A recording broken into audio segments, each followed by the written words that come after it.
Hi, this is Professor Fernandez, and we are going to talk in this video about Lesson 5. This is going to be about multivariable functions, limits, and continuity. So there's quite a lot that's going to go on in this lesson. For that reason, I am going to skip the lesson preview and certainly encourage you to read this in the lesson notes that are on the course website.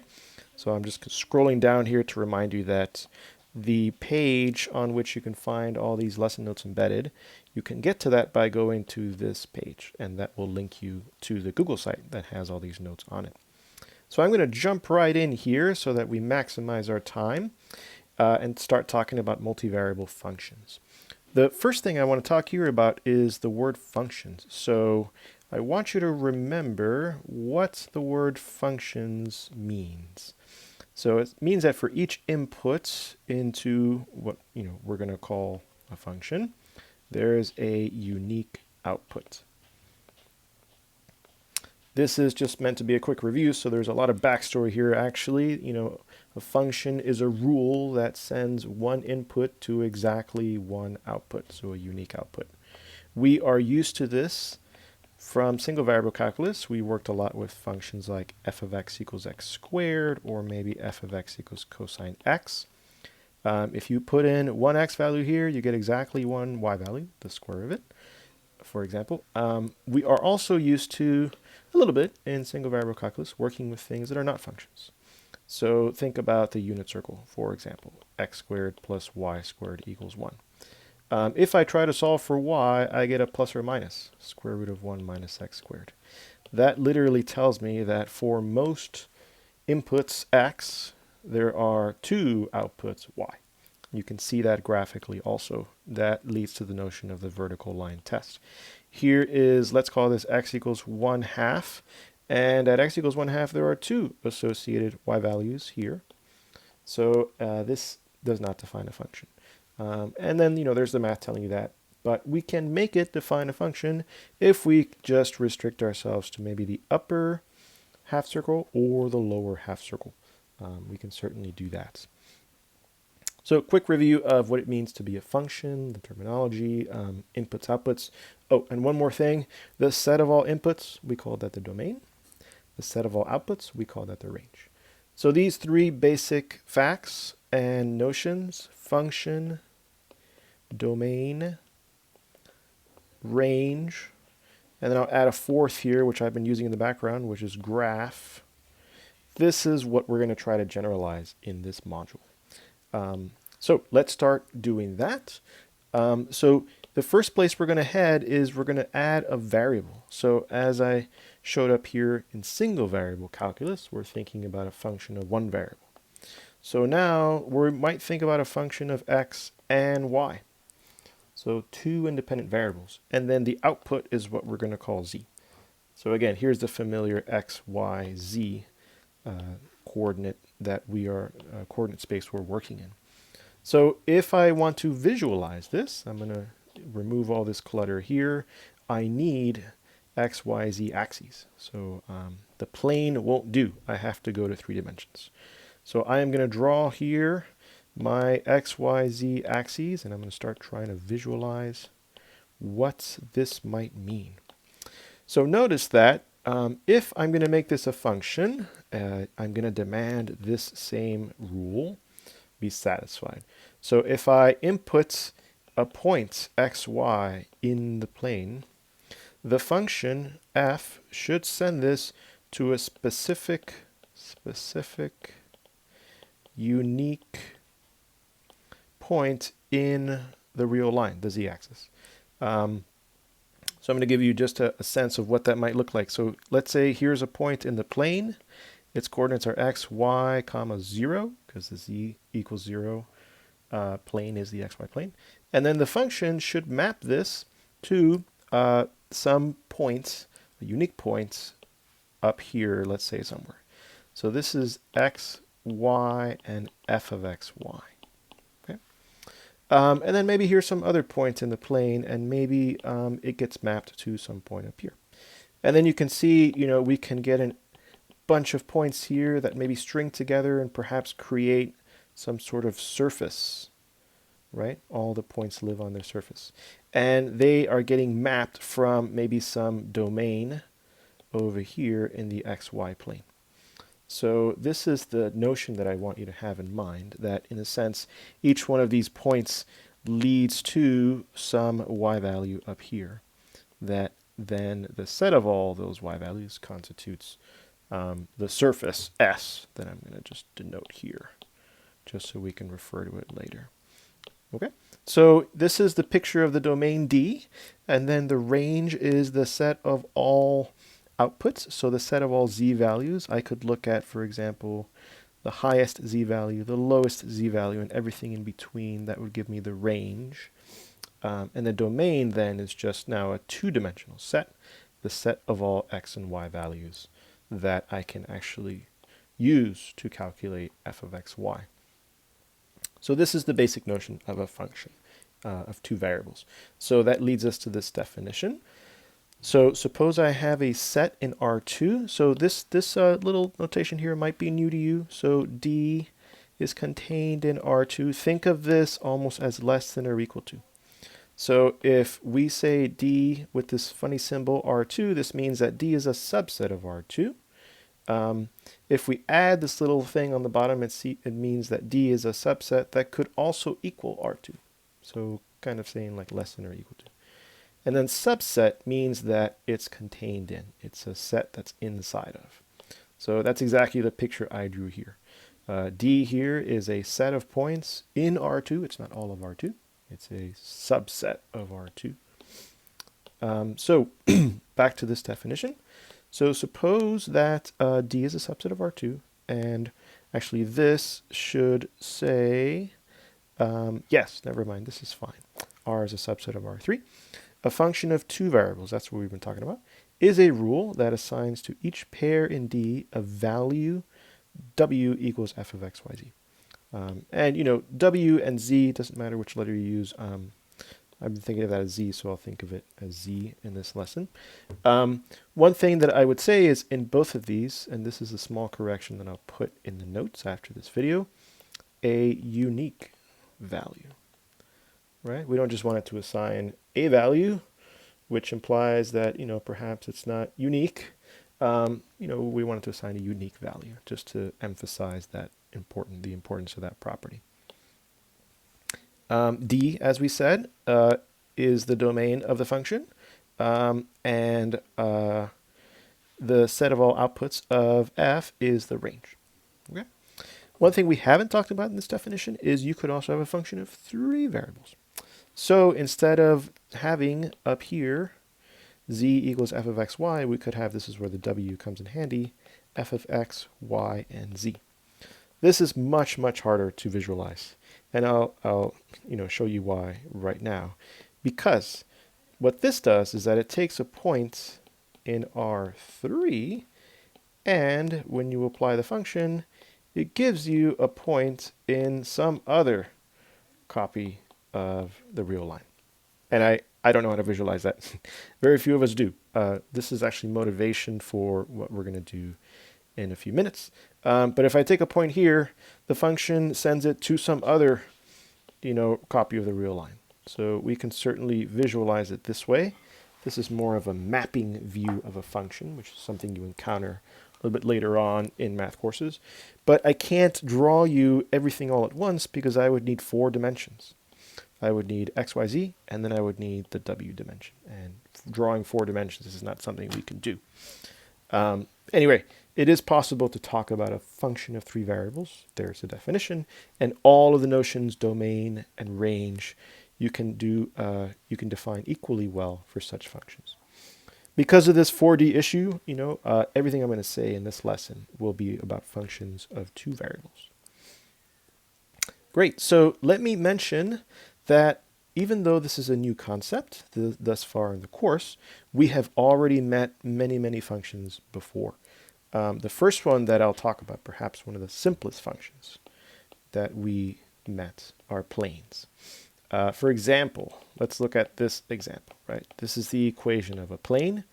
You might remember from an earlier video, we derived the equation of a plane to look like this. We can rearrange this equation so that it looks like the form that we've been talking about in this lesson. So this is the z equals f of xy version of this equation. If I want to visualize this, I can now think of this as a function.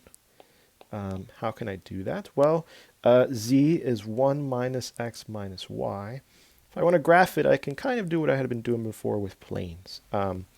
If y equals 0, then I get z equals 1 minus x. If x equals 0, I get z equals 1 minus y.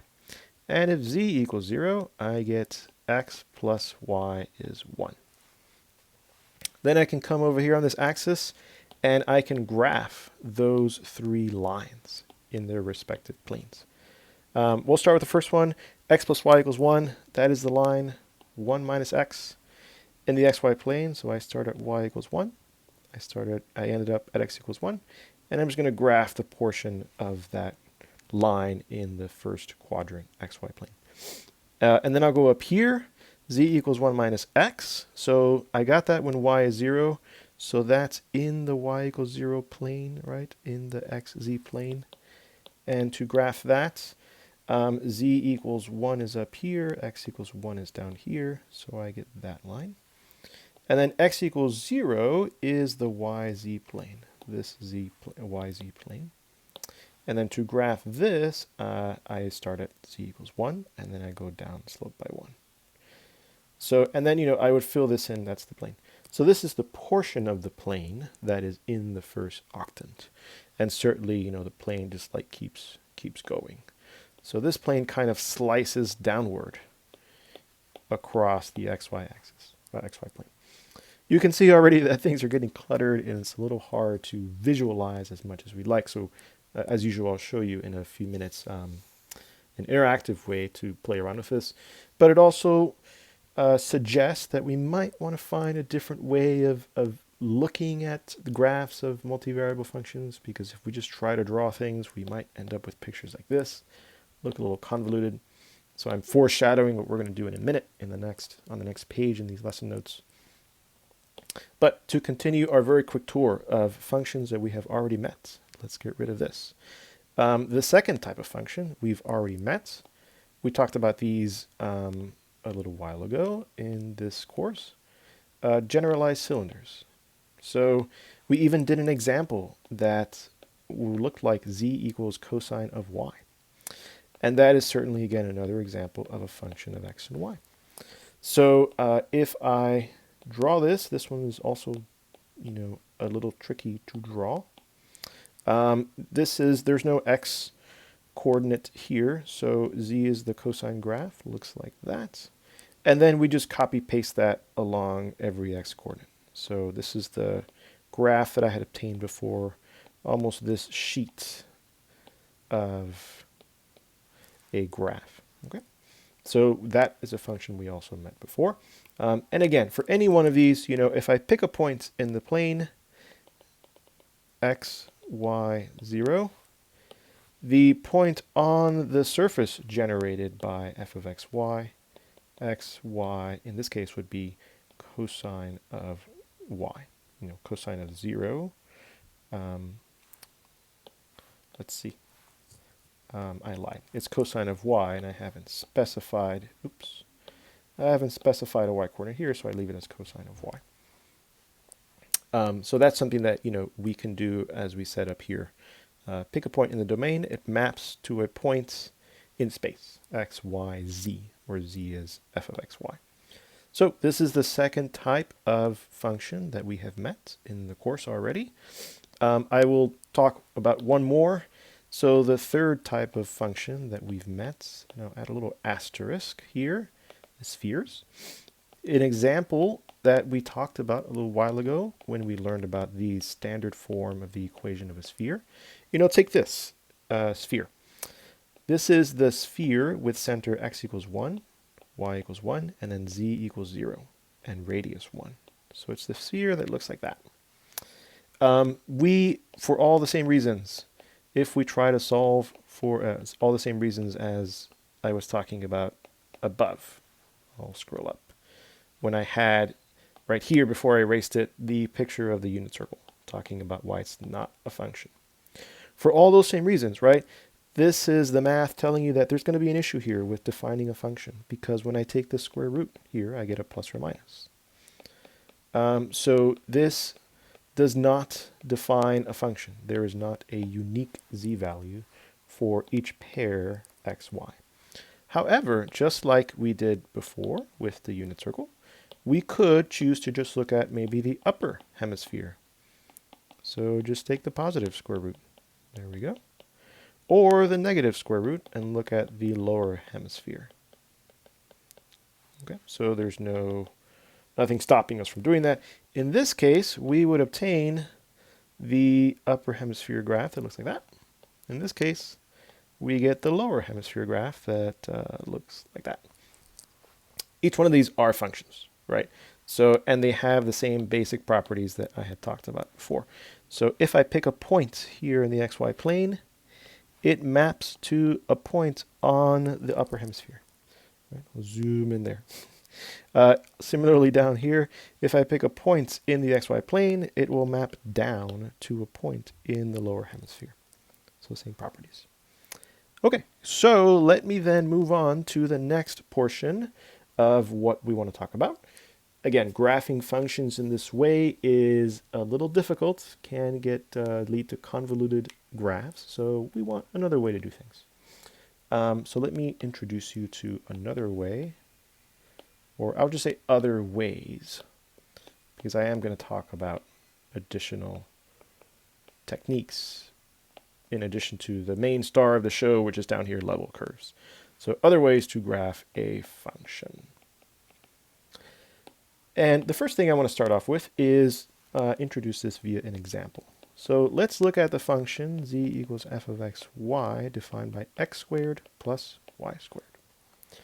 This is an example of what's called a paraboloid. It's kind of like a parabola in 3 dimensions, and I'll show you what I mean by that in a minute. It's also an example of a larger category of surfaces called quadric surfaces. This is a topic which is covered in every multivariable calculus textbook, including the one that I'm using for this course, the Apex Calculus book. I believe it's somewhere in chapter 10.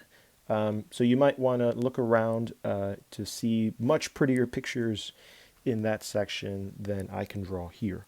But anyway, what am I going to do with this paraboloid? Well, the first way that I'm going to try to graph this is by doing a version of what I have been doing up here with all these different examples.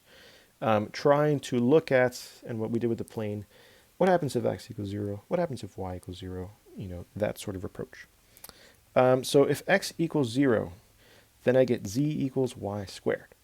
And if y equals 0, I get z equals x squared. I won't do z equals 0, and I'll save that for later. But you can see now, start to get a sense of why it's called a paraboloid. These are graphs, these are going to generate parabolas. So let's see how we can use that information to sketch the graph of this paraboloid. Well, x equals 0 is when is the yz plane. And in that yz plane, I'm graphing z equals y squared. So that is just a parabola. There we go. And then y equals 0 is the xz plane. So in that plane, I'm graphing another parabola, z equals x squared. So that one goes like behind the x-axis and in front of the x-axis. Okay. And then what happens? Well, so you might think that perhaps I can not see much about what's going on with this picture, but if I were to able to rotate this, you should be able to get the sense that, you know, maybe, for example, this upper curve connects there, and this curve connects there, and this one connects there. So maybe there might be some circularity here, right? And what you end up getting at is the surface that looks like a 3D parabola, right? So we have these parabolas that go this way, we have these parabolas that go that way, we have ones that start in the back and then come down here to the front. So this is what the graph of a paraboloid looks like, you know, like a parabolic cup, if you will. And this is one way that I wanted to show you that you can get some insight into the graphs of two variable functions. As you can see, we made a little bit of a leap here to be able to get this picture. So again, we're searching for another way to graph functions that might give us a more systematic way to do that, might yield some more insights. So here is effectively that second way. What can I do? So I can go back to the equation itself, and I can just, take a cue from this x squared plus y squared. You should probably think of circles when you see that and say, well, what if I set z equal to 0? So I'm going to make a little table here. So z value and then the output here. So if z equals 0, I get x squared plus y squared equals 0. And I'm looking for real numbers whose sum of squares is 0.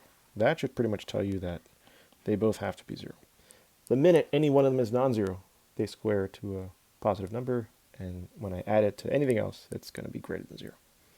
So I'm going to start graphing over here what's going on when I get all these pieces of information. So the point 0, 0, 0 is on this graph, right? X equals 0, y equals 0, z equals 0. So let's do this again. What if z equals 1? Let me first point out that z equals 1 is a plane, right? So there's z equals 1. On this plane, x squared plus y squared equals 1, because that's the z value. This is the graph of a unit circle with center 0, 0, radius 1. So I'm going to draw a little circle here. You might be able to see what is starting to emerge. What if I pick a nice number like z equals 4? Then I get x squared plus y squared equals 4. This is also a circle, but it has a larger radius, but same center. So z equals 4 is a plane, the plane, all the way up here. Here's z equals 4, so now I'm on a different plane, a higher plane, and I get a circle with a larger radius. But it's a concentric circle, has the same center, 0, 0. And you can kind of interpolate what would have happened in an in-between plane and what would have happened in plane down here. So now we can see the circularity of this parabolic cup picture that I had mentioned, and we can kind of see the parabola emerging from one side and then also from the other side here and then in the back all the way up there. Right, so again we get this picture of this parabolic cup, if you will, that emerges. But we've gotten that picture in a much different way through this notion of setting the z values equal to a number, realizing that that puts us on a certain plane in the xyz space, and then plotting the curve that results on that plane, and then connecting those curves together. So this version of graphing is more like connecting curves together and not connecting points together like you would graph a bunch of points and then draw the curve through them. Okay, so that leads naturally to this definition. So what does it say? It says, suppose z equals f of xy is a function. Let c be in the range of f. Then the curve in R2 defined by f of xy equals c is the level curve, also called the contour at c. So in this new terminology, this is the contour curve at z equals 1. Level curve at z equals 1. And that was this picture right here. And this is the level curve, contour curve, at c equals 4. And that was this curve up here. And then some new terminology. The plot of all the level curves f is called the contour plot of f. Okay, so that part we haven't done, but let me show you how it's a natural extension. So I realize now, after doing all this work, that I can realize that if I want to plot the level curves of this function, I set z equal to c, that's up here, and then I just plot this in the plane. That will generate what we just set up here, the contour plot. So these are all circles, of concentric circles, of varying radii. Right? So that's the contour plot. So if I kept filling this up for all the values of c that make sense for this function. C has to be in the range of f. And the only values, the range of this function, the only values that make sense are greater than or equal to 0, because this quantity here is never negative. So c is a number that is at its smallest 0, at its largest, however large you'd like. Okay, so if I kept plotting these concentric circles, that is the contour plot. And how would that help me, see anything or figure anything out? Well, going back to our parabolic cup that we just realized is the graph of this, you can see that, for example, this might be z equals 2. And if I project it down to the plane, that would be one of the concentric circles in the contour plot. Maybe it's over here. Maybe this is c equals 2. A smaller circle, which is, maybe a z equals 1 circle, if I project that to the xy plane, that would be one of these other concentric circles. Maybe this is the circle c equals 1. So the contour plot is kind of like if you stood on top of the z-axis and you looked down on the function. This is then what you would see. You would see the contour plot. And what that is telling you is, depending on how the contours are chosen, often we choose them with equal spaced c values. So c equals 1, c equals 2, c equals, maybe this is c equals 3. So what that tells you is information in 2 dimensions of what the 3-dimensional function looks like. In other words, you're taking this information about the contours, and then you're trying to pop them up to get information about the function. So all of this is much, much easier to see using technology than it is for me, graphing and making a bunch of squiggly lines. So I'm going to switch over to that technology so you can see it. So here is the graph of the paraboloid that we have been working with. So you'll see on the left-hand side here, this is x squared plus y squared equals z. I've only set the axes between -2 and 2, but the system plots the paraboloid elsewhere. So first thing I'm going to do is just kind of pan around to show you, this is in fact, zoom out this parabolic cup, that we have been talking about. Great. Second thing I'm going to show you is just review this notion. You'll see up here that we can keep track of if this is the x value, if this is the y value, and then you substitute that in here, this is what pops out. So these are the coordinates x, y, z of the blue dot. So what I'm going to do now is put up a portion of the graph here, and using these 2 sliders, or just moving this blue dot around, I'm going to effectively select different x and y values that the applet will then substitute into f, pop out a z value. What you'll see then is this blue dot moving around the actual surface, the paraboloid, while this blue dot is moving around the xy coordinates corresponding to that z value. So I'm going to do that. So keep your eye here on the blue dot on the left. You can see as I move it around the plane, the applet is plugging those xy values, getting a z value, and then plotting that point xyz. So we can be sort of on the outer edge here of the paraboloid, and you can see as I move around the function. So if I wanted to plot the paraboloid as a set of points, I would just do this all day long, and it would take a very long time. So that's not the way to go. So let's now talk about contour plots. So over here on this applet, you can click this, and it'll generate a contour plot. It'll give you lots of options. So I have clicked that. Lots of options. Step size 1.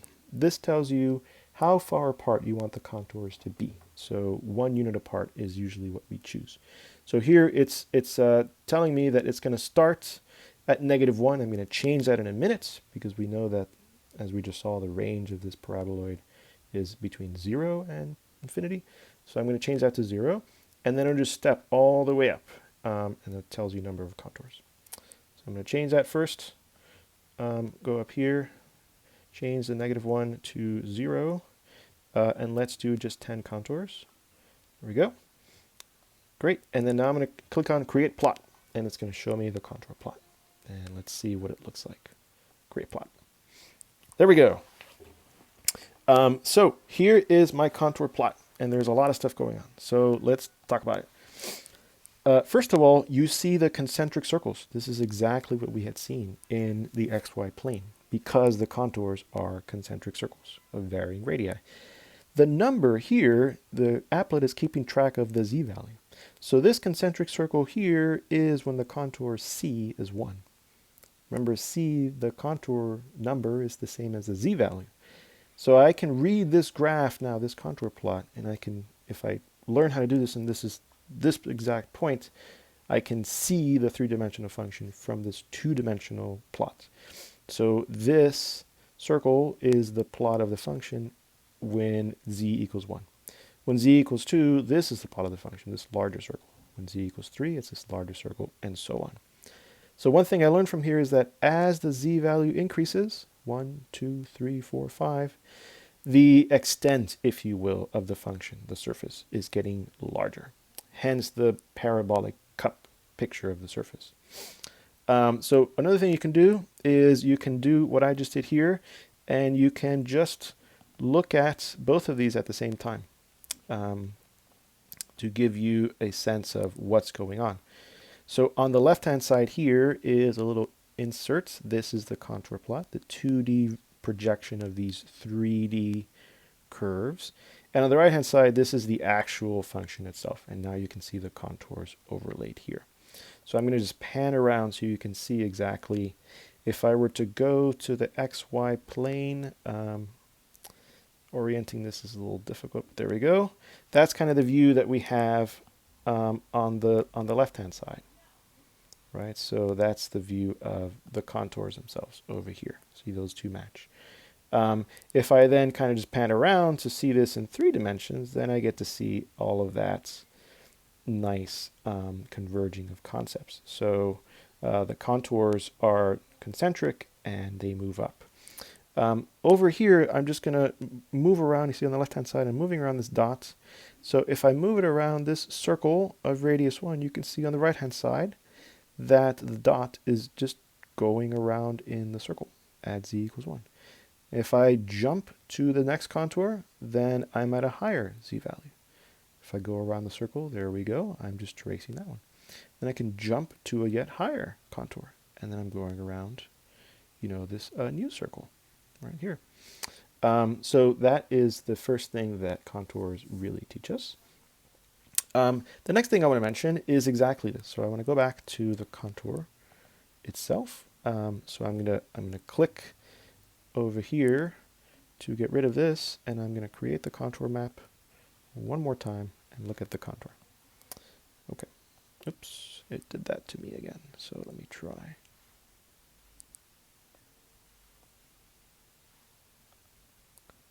Okay, so here is the contour plot.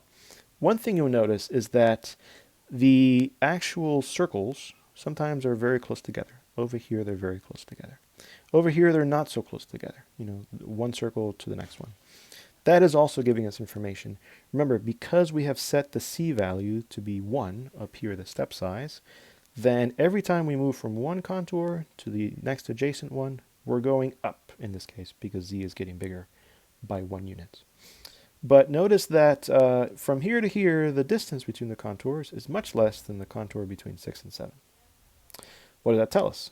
Well, that tells us that if I look on Z equals 1, and then I look on Z equals 2, the distance between these contours is the change in Z value from 2 to 1. And the contours themselves are the X and Y values for that Z point on the graph. So if I'm over here, these X and Y values, if I go just 1 unit in Z, they're very, very close to the next X and Y values.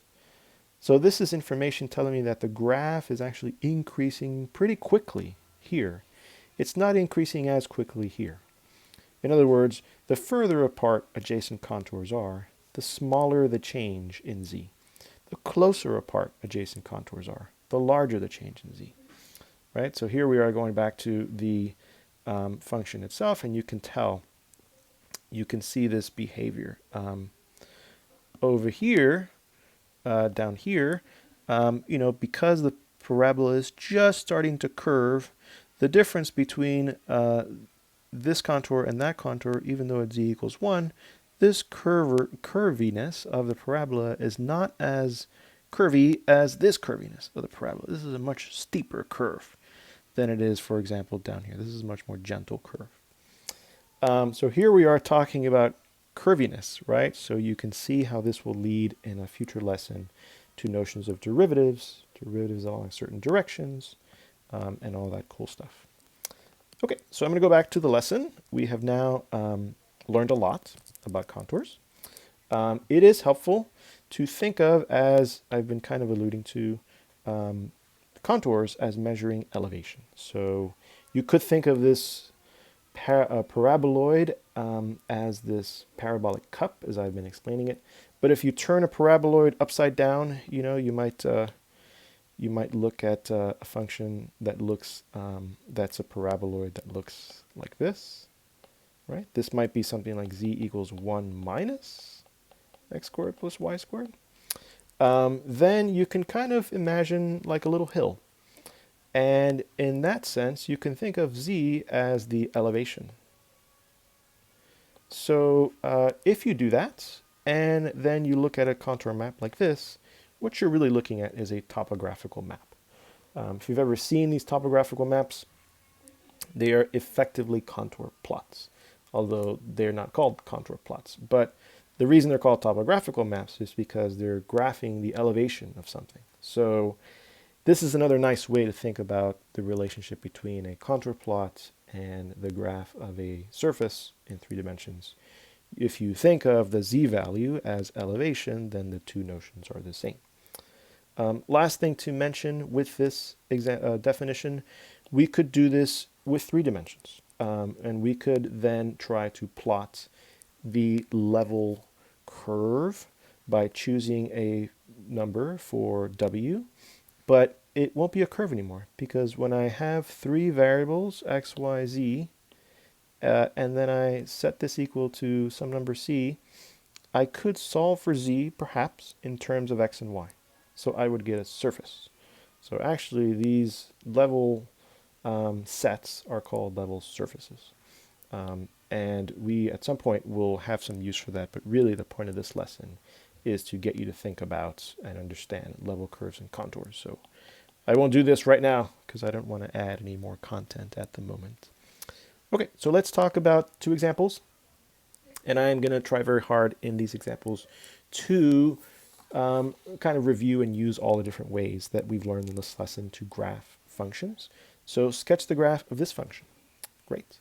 So the first thing I'm going to do is realize that if I say z equals f of x y equals 6 minus 3x minus 2y, well, if I rearrange everything and put all the variables on one side, that's what this looks like. This should look familiar because this is the equation of a plane with normal vector 3, 2, 1. And to find a point on the plane, we could set x equal to 0, y equal to 0, and then z would be equal to 6. So using this, I could actually, plot the plane. I could use technology to help me do that, or some of the techniques that we talked about in our plane lesson earlier. I'm actually just going to give you the picture here so we have it. And I'm going to generate that picture using a second graphing technique. So I'm going to say, what if x is 0? Well, if x is 0 up here, then I just get z equals 6 minus 2y. So I can then go over here and graph that. So in the yz plane, I would start at 6 and I would have a slope of negative 2. So I would end up here at y equals 3. What if y equals 0? Well, if y equals 0, then I have z equals 6 minus 3x. So in the xz plane, I would again start at 6, and then I would have a more negative slope, so I would end up a little faster to the axis at x equals 2. And then if z equals 0, what happens there? Well, then if I set z equals 0 up here, I get 3x plus 2y equals 0. I get y equals minus 3/2 x. So that's this line here. So this is the region of the plane in the first octant. And, that tells us that the plane, the full plane, does something like this. It kind of slices the xy plane here, and then it keeps going that way. So again, this is a second way that you can try to graph a multivariable function. You can look at the curves or lines that are generated when you set x, y, and z to be 0. Okay, I'm going to keep the picture, but I'm going to change here the way we graph it. Now I'm going to look at the level curve view of graphing this. So if z is 6 minus 3x minus 2y, what if I set it equal to a constant? I'm going to rearrange things here. I get 3x plus 2y equals 6 minus c. And this starts looking like a line, so I'm going to say y equals 6 minus c over 2 minus 3x over 2. And then I can start generating contour plots. So, for example, if c is 6, then this would be 0, and I just get the line minus 3x over 2. If c is 8, then this would be 6 minus 8, that's negative 2, divided by 2, negative 1, minus 3x over 2. And we'll do it one more. If c is 4, this would be 6 minus 4, which is 2, divided by 2 is 1, minus 3x over 2. Great, so then how would I plot this? Well, if I'm thinking about a contour plot, I'm going to erase this and move over my plane. If I'm thinking about a contour plot, then I'm going to graph x and y axes here. If I graph this one, it's just a line that slopes down. I'm going to label this c equals 6. If I graph this one, it's a line that is 1 unit below that one. So this is c equals 8. Then if I graph this one, it's a line that's 1 unit above the first one. So that's c equals 4. And again, it will take some time. I don't expect you to be able to do this anytime soon. It takes some time to be able to see this two-dimensional plot and visualize the 3D surface. It'll take some time. But you'll notice here that if we go that way, the z values are going up. Remember, z equals c for the contour plots. So what we're getting is then we're getting lines that are going higher and higher, coming out of your screen. And you can see that that's exactly what we would get if we looked at the plane from this point of view. So I'm going to end this example by going back to the plot here and then turning certain things off. So here's the plane down here, and then I'm going to just look at the plane first. So there's the plane, right? Indeed, it slants from the z-axis down and cuts the x and y-axis. You can see over here it cuts it at 2, and over there it cuts it a little bit more at 3. And then I'm going to go over here then and generate the contour plot so we can see those lines. So there's the contour plot. Create the plot, and there are those lines. So we see here, oops, it likes to do that to me. So I will try one more time before we get to the full, before we get to the full graph. Generate the contour plot down here. Let's see.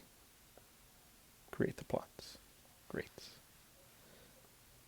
Okay, I guess if I click there, so I know what I'll do. I'll be creative. Create the plot.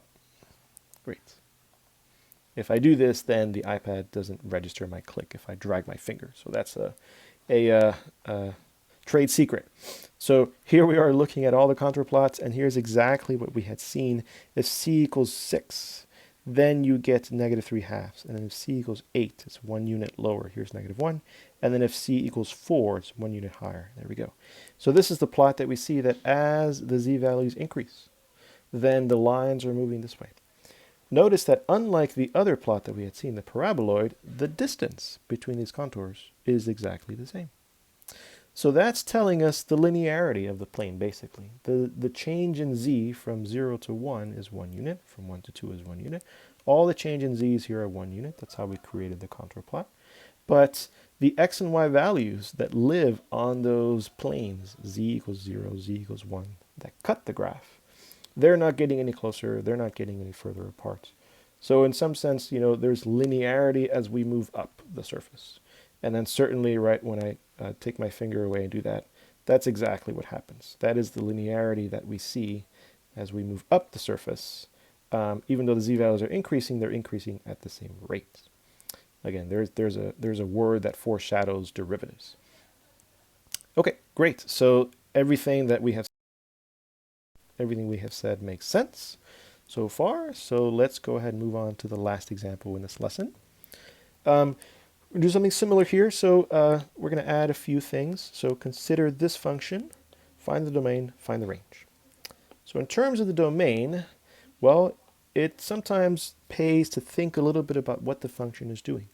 Here we're taking an x and y value, there they are, subtracting it from 4, okay, but then we're taking the square root.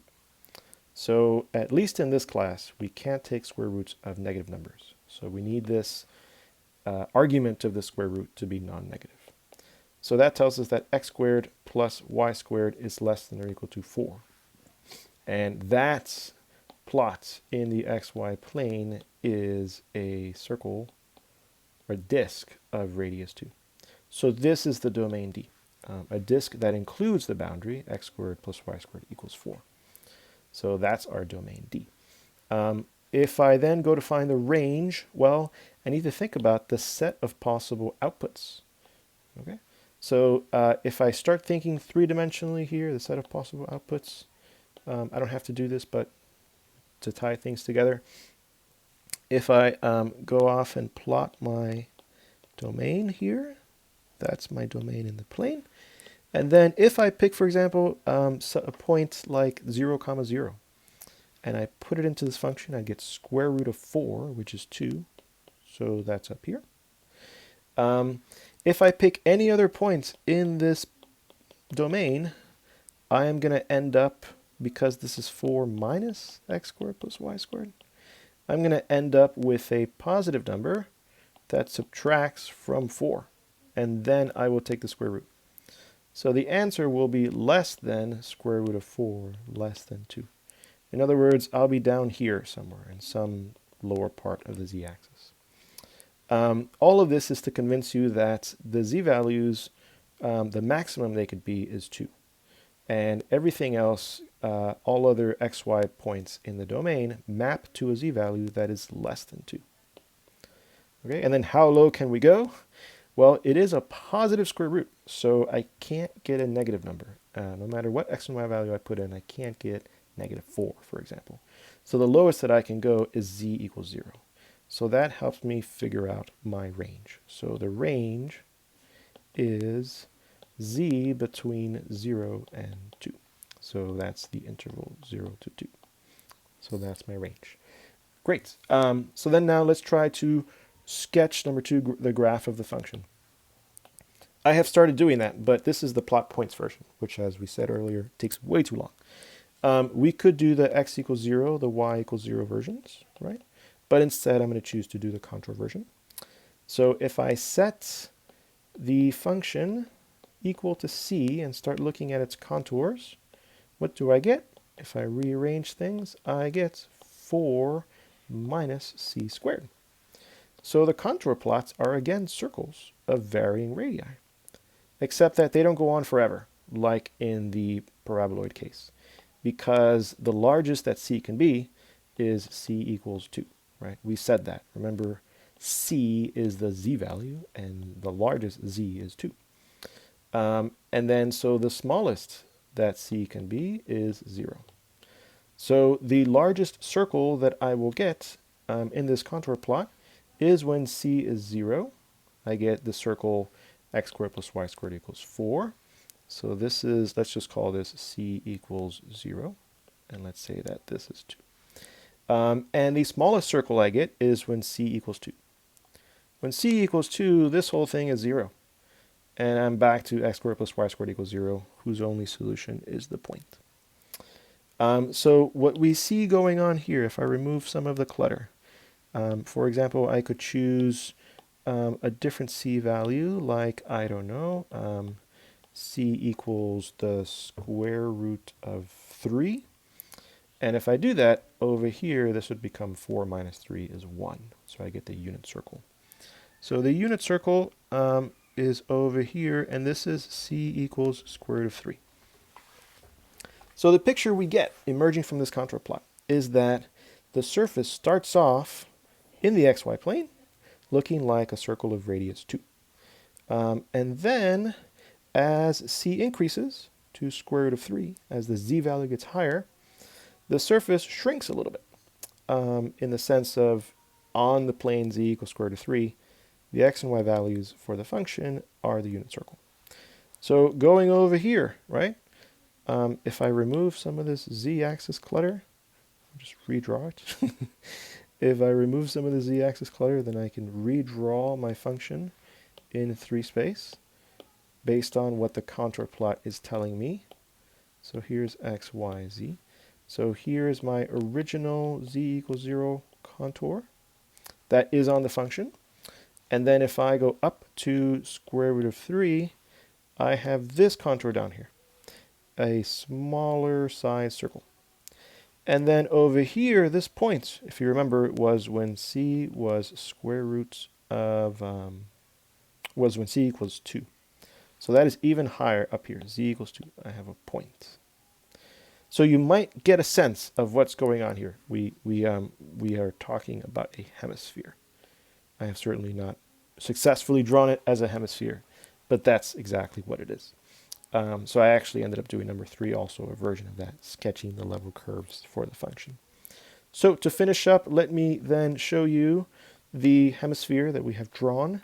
So I put that in here so that we can see. That's the first graph here. One quick thing to mention, notice that, there are these weird lines, right? At a certain point, computers, applets have trouble evaluating square roots of really small numbers and taking natural logs of really small numbers and all these transcendental functions of small numbers. So these are artifacts. These long lines are actually not part of the graph. The graph of the surface really is this hemisphere. So I'm going to pan around so you can see it is really a hemisphere.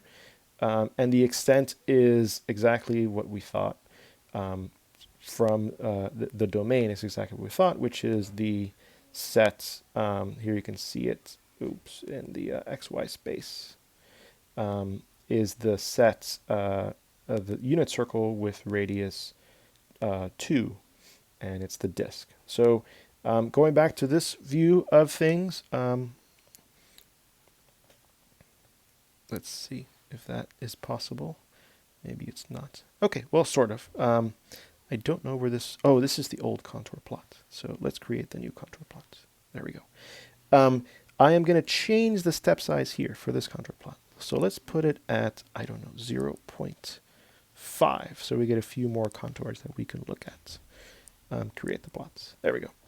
Great. So now we can look at the contours. And you can see again that the contours up here or over here are closer to each other than these two are to each other. So unlike the plane example, this is another kind of surface where even though we're changing by the same z value every time, we're going from 0.5 to 1 to 1.5 and then to 2. Here's 2, if you can see it really tiny there. We're going up, or we're changing by 0.5 in z every time. The contours sometimes are close together, sometimes are further apart. So again, wherever the contours are close together, the function is changing rapidly. Wherever the contours are far apart, the function is changing less rapidly.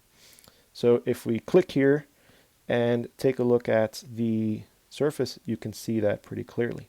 Down here, right, this contour and that contour, there's a lot of curvature here. The function is changing quickly.